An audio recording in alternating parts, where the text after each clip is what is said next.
एक समय की बात है। एक गांव में एक गरीब किसान और एक अमीर किसान रहते थे। गरीब किसान का नाम रामू ही था और अमीर किसान का नाम धनु ही था। रामू गरीब किसान अपनी छोटी सी खेती करके अपने परिवार का पालन पोषण करता था। वह बड़े मेहनती और संयमी थे, लेकिन उनकी आर्थिक स्थिति बहुत ही कमजोर थी।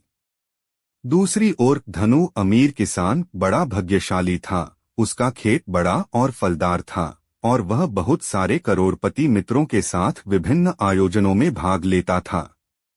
एक दिन गांव में बड़ा सूखा हुआ। सभी किसानों की फसलें सूख गईं और सबकी मुश्किलें बढ़ गईं। रामू गरीब थे, लेकिन वह अपने गरीबों के भाइयों के साथ अपनी कमाई साझा करने को तैयार थे।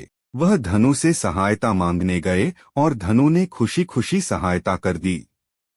इस घड़ी में रिश्तों का महत्व सबके सामने आया। धनु को यह देखकर आत्मा में गहरा बदलाव आया और वह समझ गए कि धन की मात्र संख्या से नहीं, बल्कि सहयोग से आता है।